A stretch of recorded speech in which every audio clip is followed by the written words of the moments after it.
ಹನುಮಂತನ ಪೂಜೆ ಅಂದ ತಕ್ಷಣ ನಮಗೆಲ್ಲ ಮೊದಲು ನೆನಪಾಗೋದೇ ತುಳಸಿದಳ ಅಲ್ವಾ? ಆದ್ರೆ ಹನುಮಂತನಿಗೂ ತುಳಸಿಗೂ ಇರೋ ಈ ಒಂದು ಅದ್ಭುತ ಸಂಬಂಧದ ಹಿಂದೆ ಒಂದು ಸುಂದರವಾದ ಕಥೆನೇ ಇದೆ. ಬನ್ನಿ ಇವತ್ತು ಆ ಕಥೆ ಏನು ಅಂತ ತಿಳಿದುಕೊಳ್ಳೋಣ. ಪ್ರಶ್ನೆ ಇಷ್ಟೇ, ಹನುಮಂತನಿಗೆ ತುಳಸಿ ಎಲೆ ಅಂದ್ರೆ ಯಾಕೆ ಅಷ್ಟೊಂದಿಷ್ಟ? ಇದು ಸುಮ್ನೆ ಒಂದು ಆಚರಣೆನಾ? ಇಲ್ಲ, ಇದ್ರ ಹಿಂದೆ ಭಕ್ತಿ, ಪ್ರೀತಿ, ಆಮೇಲೆ ಒಂದು ದೊಡ್ಡ ರಹಸ್ಯ ಕೂಡ ಅಡಗಿದೆ. ಬನ್ನಿ ಆ ರಹಸ್ಯದ ಗಂಟನ್ನ ಒಟ್ಟಿಗೆ ಬಿಚ್ಚೋಣ. ಸರಿ, ಈ ಕಥೆ ಶುರು ಮಾಡೋಕ್ ಮುಂಚೆ ನಾವು ಹನುಮಂತ ಯಾರು ಅಂತ ಒಮ್ಮೆ ನೆನ್ಪು ಮಾಡ್ಕೊಳ್ಳೋಣ. ಅವರು ಸಪ್ತ ಚಿರಂಜೀವಿಗಳಲ್ಲಿ ಒಬ್ರು, ಅಂದ್ರೆ ಇವತ್ತಿಗೂ ನಮ್ ಜೊತೆ ಇರೋರು ಅಂತ ನಂಬಿಕೆ. ಅದಕ್ಕಿಂತ ಮುಖ್ಯವಾಗಿ ಶ್ರೀರಾಮನ ಪರಮ ಭಕ್ತ. ನೋಡಿ, ಈ ಭಕ್ತಿ ಅನ್ನೋ ಪದ ಇದೆಯಲ್ಲ, ಇದೇ ಇವತ್ತಿನ ನಮ್ಮ ಇಡೀ ಕಥೆಯ ಪ್ರಮುಖ ಅಂಶ. ನೋಡಿ, ಸಾಮಾನ್ಯವಾಗಿ ಹನುಮಂತನ ಭಕ್ತರು ಪ್ರೀತಿಯಿಂದ ಏನೆಲ್ಲ ಅರ್ಪಿಸ್ತಾರೆ? ಸಿಂಧೂರ, ಮಲ್ಲಿಗೆ ಎಣ್ಣೆ, ಬೂಂದಿ ಲಡ್ಡು, ಹೀಗೆ ಪಟ್ಟಿ ಬೆಳೆಯುತ್ತಾ ಹೋಗುತ್ತೆ. ಇದೆಲ್ಲವೂ ತುಂಬಾನೇ ಶ್ರೇಷ್ಠ, ನಿಜ. ಆದ್ರೆ ಇವೆಲ್ಲವನ್ನೂ ಮೀರಿ ಒಂದೇ ಒಂದು ತುಳಸಿ ದಳವನ್ನು ಅರ್ಪಿಸಿದ್ರೆ ಸಾಕು, ಹನುಮಂತ ಸಂಪೂರ್ಣವಾಗಿ ತೃಪ್ತನಾಗ್ತಾನೆ ಅಂತಾರೆ. ಯಾಕಿರ್ಬೋದು ಹೀಗೆ? ಅದೇ ನೋಡಿ $1,000,000 ಪ್ರಶ್ನೆ. ಈ ಕತೆ ಶುರುವಾಗೋದು ಅಯೋಧ್ಯೆಯಲ್ಲಿ. ರಾಮ, ಸೀತೆ, ಲಕ್ಷ್ಮಣರೆಲ್ಲ ವನವಾಸ ಮುಗಿಸಿ ಅಯೋಧ್ಯೆಗೆ ವಾಪಸ್ ಬಂದಿರೋ ಸಂಭ್ರಮದ ಸಮಯ. ಆಗ ಸೀತಾಮಾತೆಗೆ ಒಂದು ಯೋಚನೆ ಬರುತ್ತೆ. ತನ್ನ ಪತಿಗೋಸ್ಕರ ಇಷ್ಟೆಲ್ಲ ಮಾಡಿದ, ಪ್ರಾಣವನ್ನೇ ಪಣಕ್ಕಿಟ್ಟ ಹನುಮಂತನಿಗೆ ಏನಾದ್ರೂ ಮಾಡ್ಬೇಕಲ್ಲ ಅಂತ. ಒಂದು ತಾಯಿಯ ವಾತ್ಸಲ್ಯದಿಂದ, ಕೃತಜ್ಞತೆಯಿಂದ ಏನಾದ್ರೂ ಮಾಡ್ಬೇಕು ಅಂತ ಅನ್ಕೊಳ್ತಾರೆ. ಆ ಪ್ರೀತಿಯಿಂದಲೇ ಸೀತಾಮಾತೆ ತಾವೇ ಸ್ವತಃ ಹನುಮಂತನಿಗಾಗಿ ಒಂದು ಭರ್ಜರಿ ಔತಣವನ್ನ ಸಿದ್ಧಪಡಿಸೋಕೆ ಮುಂದಾಗ್ತಾರೆ. ಹನುಮಂತನನ್ನ ಊಟಕ್ಕೆ ಕರೀತಾರೆ. ಜಸ್ಟ್ ಒಮ್ಮೆ ಇಮ್ಯಾಜಿನ್ ಮಾಡ್ಕೊಳ್ಳಿ, ಜಗನ್ಮಾತೆಯೇ ತನ್ನ ಪ್ರೀತಿಯ ಮಗನಿಗೆ, ತನ್ನ ಪರಮ ಭಕ್ತನಿಗೆ ಪ್ರೀತಿಯಿಂದ ಊಟ ಬಡಿಸೋಕಾಯ್ತಾವಡಾಳೆ.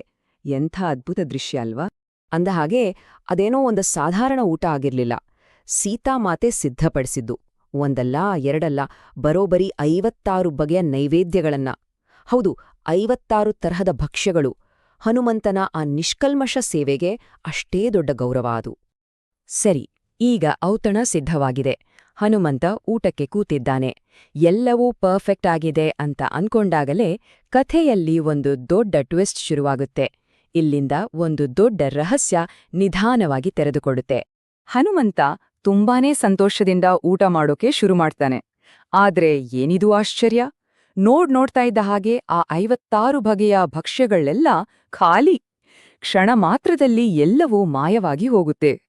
ಆದ್ರೆ ಅಚ್ಚರಿ ವಿಷಯ ಅಂದ್ರೆ ಅಷ್ಟೆಲ್ಲ ತಿಂದ್ರೂ ಹನುಮಂತನ ಹಸಿವು ಒಂದು ಚೂರು ಕೂಡ ಕಡಿಮೆ ಆಗಿರ್ಲಿಲ್ಲ. ಇದನ್ನ ನೋಡಿ ಸೀತಾಮಾತೆಗೆ ಗಾಬರಿಯಾಗುತ್ತೆ. ಅವರು ಮತ್ತೆ ಅಡ್ಗೆ ಮಾಡ್ತಾರೆ, ಬಡಿಸ್ತಾರೆ. ಹನುಮಂತ ಅದನ್ನೂ ತಿಂತಾನೆ. ಆದ್ರೂ ಅವನ ಹಸಿವು ತಣಿಯೋದೇ ಇಲ್ಲ. It's just not ending. ಪರಿಸ್ಥಿತಿ ಹೇಗಾಗುತ್ತೆ ಅಂದ್ರೆ, ಅರಮನೆಯ ಅಡುಗೆ ಮನೆಯಲ್ಲಿದ್ದ ಎಲ್ಲಾ ಪದಾರ್ಥಗಳು ಖಾಲಿಯಾಗಿ ಹೋಗುತ್ತೆ. ಆದ್ರೆ ಹನುಮಂತನ ಹಸಿವು ಮಾತ್ರ ಇಂಗೋದೇ ಇಲ್ಲ. ಯೋಚ್ನೆ ಮಾಡಿ, ಇಡೀ ಜಗತ್ತಿಗೆ ಅನ್ನ ನೀಡೋ ಅನ್ನಪೂರ್ಣೇಶ್ವರಿಯ ಸ್ವರೂಪ ಆದ ಸೀತಾಮಾತೆಗೆ ತನ್ನ ಪ್ರೀತಿಯ ಭಕ್ತನ ಹಸಿವನ್ನು ನೀಗ್ಸೋಕೆ ಆಗ್ತಾ ಇಲ್ಲ. ಎಂಥ ವಿಚಿತ್ರ ಪರಿಸ್ಥಿತಿಯಲ್ವಾ? ಈಗ ಸಂಪೂರ್ಣವಾಗಿ ಗೊಂದಲಕ್ಕೆ ಒಳಗಾದ ಸೀತಾಮಾತೆ ಕೊನೆಗೆ ನೇರವಾಗಿ ತನ್ನ ಪತಿ ಶ್ರೀರಾಮನ ಹತ್ತಿರ ಹೋಗ್ತಾರೆ. ಯಾಕಂದ್ರೆ ಅವರಿಗೆ ಗೊತ್ತು, ಹನುಮಂತನ ಹೃದಯವನ್ನ ರಾಮನಿಗಿಂತ ಚೆನ್ನಾಗಿ ಅರ್ಥ ಮಾಡಿಕೊಂಡವರು ಈ ಜಗತ್ತಿನಲ್ಲಿ ಬೇರೆ ಯಾರೂ ಇಲ್ಲ ಅಂತ, ಅಲ್ವಾ? ಆಗ ಶ್ರೀರಾಮ ಒಂದು ಸಣ್ಣ ನಗು ನಗುತ್ತಾ ಆ ಇಡೀ ರಹಸ್ಯವನ್ನ ಬಿಡಿಸಿ ಹೇಳ್ತಾರೆ. ಸೀತೆ, ಹನುಮಂತನಿಗೆ ಇರೋದು ದೈಹಿಕವಾದ ಹಸಿವಲ್ಲ, ಅದು ಅವನ ಭಕ್ತಿಯ ಹಸಿವು. ಅವನ ಹೊಟ್ಟೆ ತುಂಬೇಕಾದ್ರೆ ಬೇಕಿರೋದು ಬಗೆ ಬಗೆಯ ಊಟ ಅಲ್ಲ, ನನ್ನ ನಾಮ ಅಂತ ಹೇಳ್ತಾರೆ. ರಾಮನ ಮಾತು ಕೇಳಿದ ತಕ್ಷಣ ಸೀತಾಮಾತೆಗೆ ದಾರಿ ಕಾಣಿಸುತ್ತೆ. ಅವರು ತಕ್ಷಣವೇ ಹೋಗಿ ಒಂದು ತುಳಸಿ ದಳವನ್ನ ತಗೊಂಡು ಅದರ ಮೇಲೆ ತುಂಬು ಪ್ರೀತಿಯಿಂದ ರಾಮ ಅಂತ ಬರೆದು ಹನುಮಂತನಿಗೆ ಕೊಡ್ತಾರೆ. ಆ ಒಂದೇ ಒಂದು ಎಲೆಯನ್ನ ಹನುಮಂತ ತಿಂದ ತಕ್ಷಣ ಏನಾಯ್ತು ಗೊತ್ತಾ? ಅವನ ಆ ಮಹಾ ಹಸಿವು ಸಂಪೂರ್ಣವಾಗಿ ಮಾಯವಾಗಿ ತೃಪ್ತಿಯಿಂದ ಒಂದು ತೇಗಿಬಿಡ್ತಾನೆ.